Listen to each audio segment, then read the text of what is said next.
नमस्कार। आज के इस वीडियो में हम बिश्नोई समाज के बारे में बताने वाले हैं। और जो पात्र आप देख रहे हैं, जो चित्र आप जो देख रहे हैं बोर्ड पे, इसी भाव से हम संबंधित आज कुछ कहानी बताएंगे और जिससे आपको ये पता चल जाएगा कि वृक्षों को काटना बिश्नोई समाज के क्षेत्र में जाकर या किसी पशु के साथ हिंसा करना उनके भावनाओं को किस लेवल पर जाकर आहत पहुंचाता है। आज के इस वीडियो से आपको पता चलेगा। और एक वृक्ष है खेजड़ी, या उसी खेजड़ी वृक्ष के नाम से संबंधित एक गांव है खेजड़ीवाल, राजस्थान में। खेजड़ीवाल गांव की वो कहानी जो आज से 300 साल पुरानी है। तब तक मैं खेजड़ी वृक्ष के बारे में बता दूं कि खेजड़ी जो वृक्ष है वो वनस्पति विज्ञान के लेग्यूमिनस फैमिली से बिलोंग करता है और उसे एक अन्य नाम से भी जानते हैं, प्रोसोपिस सिनेरिया के नाम से। तो प्रोसोपिस सिनेरिया आई थिंक मतलब खेजड़ी, और खेजड़ीवाल गांव यानी खेजड़ीवाल गांव के नाम पे इस वृक्ष का नाम खेजड़ी पड़ा होगा, जिसके फलों को सब्जियों के रूप में या उनके छालों से आयुर्वेदिक ट्रीटमेंट भी होता है, इलाज भी होता है। और इस खेजड़ी वृक्ष से संबंधित जो खेजड़ीवाल गांव की कहानी है वो आज से 300 साल पुरानी है। एक त्याग और एक बलिदान की कहानी है। और वो कहानी ये है कि आज से 300 साल पहले इस क्षेत्र के खेजड़ीवाल के आसपास जो क्षेत्र है उस क्षेत्र पे एक राजा राज करता था और उस राजा को, और ये सत्य घटना पर आधारित है, उस राजा को महल बनवाना था। तो इसलिए महल में उसको लकड़ी की आवश्यकता पड़ी।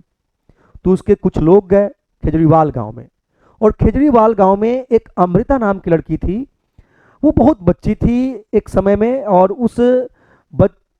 वो बच्ची जो है खेजड़ी जो वृक्ष है उसके छाये में खेलती थी। उसका बचपन बीता था, उसका बालपन बीता था, और उसी पेड़ों के नीचे खेलते हुए वो बड़ी हुई थी। उन्हीं पशु पक्षियों के बीच में वो बड़ी हुई थी।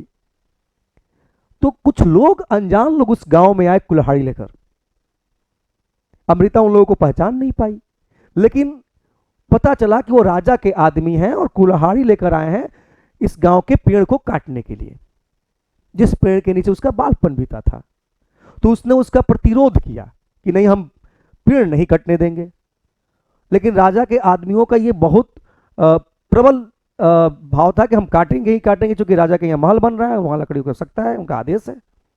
तो अमृता उनके भाव को समझते हुए उन राजा के आदमी को जो पेड़ काटने आए वो पेड़ों से चिपक गई कि काटना है तो मुझे काटो। तो राजा ने के आदमी गुस्सा हुए और उसके पैर पे वार किए और उसका पैर कट गया। पैर कटने के बाद भी अमृता पेड़ों से चिपकी रही, और उसके प्रबल प्रतिरोध को देखते हुए गांव वालों का भी दिल पसीज गया, और पूरे गांव वाले भी पूरे पेड़ों से चिपक गए और पेड़ों की रक्षा में अपने आप का बलिदान दे दिया। कहते हैं कि राजा के आदमियों ने कम से कम 300 लोगों को मार दिया। जो लोग पेड़ से चिपके हुए थे, राजा के आदमियों ने उन 300 आदमी को कुल्हाड़ी से काट दिया, और उसके बाद पेड़ काटने का प्रयास किया। राजा तक ये खबर पहुंची। राजा ने फिर आदेश दिया, पेड़ काटने के आदेश को रोका, और खेजड़ीवाल गांव के 300 लोगों की जो बलिदान है, जो त्याग है पर्यावरण के प्रति, पेड़ को बचाने के लिए, वो त्याग को देख के वो द्रवित हुआ। मैं आज भी बता देता हूं, बिश्नोई समाज कहता है कि एक पेड़ की रक्षा अगर हम अपना जान देके भी करते हैं तब भी ये सस्ता है। इस समाज के लोग किसी पशु के मां का देहांत हो जाता है तो अपने छाती से लगाकर दूध पिलाते हैं। ये समाज की भाव आप समझ सकते हैं कि इनके पूर्वज एक वृक्ष को बचाने के लिए, इनके पूर्वज 300 लोग अपने गर्दन कटा दिए। आप समझ जाइए कि इनके जो पूर्वज हैं, उनकी जो बलिदान है, उनका जो त्याग है वो किस लेवल का था।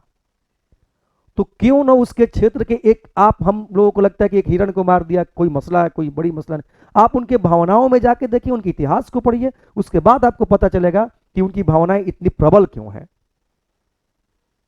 क्यों किसी पशु और पक्षी को मारने के बाद वो इतना लेवल पे जाकर टारगेट कर लेते हैं। आप जब ये कहानी को पढ़ोगे तो अपने आप समझ में आ जाएगा। आज से 300 साल पहले 300 लोगों ने खेजड़ी वृक्ष की रक्षा के लिए जान दे दिया। रेगिस्तानी क्षेत्र में होने के बावजूद भी ये खेजड़ीवाल एक हरा भरा गांव है। इसी वजह से और ये जो मैं कहानी पढ़ा रहा हूँ ना, आपको जो कहानी बताया ना सर, ये किस कहानी के लिए आपको कहीं जाने की आवश्यकता नहीं है, ना नेट सर्च करने की जरूरत है, ना इंटरनेट सर्च करने की जरूरत है। आप चले जाओ बिहार बोर्ड के 4th क्लास, और 4th क्लास में किताब है पर्यावरण और हम, और उस पर्यावरण हम में जो 6ठा नंबर चैप्टर है पेड़ों से दोस्ती, आप वहां जाके पढ़ो, बिश्नोई समाज से संबंधित ये कहानी वहां पे आपको मिल जाएगा। और बिहार बोर्ड की किताब है, बीटीबीसी की किताब है, बहुत ऑथराइज किताब है, और उस ऑथराइज किताब से प्रेरित होकर मैंने ये वीडियो बनाया है, और उस कहानी से प्रेरित होकर जिस पेड़ और वृक्ष और पशुओं की रक्षा के लिए जिस समाज के लोगों ने, जिस समाज के पूर्वजों ने 300 लोग एक पेड़ को बचाने के लिए अपना बलिदान दे दिए थे। धन्यवाद।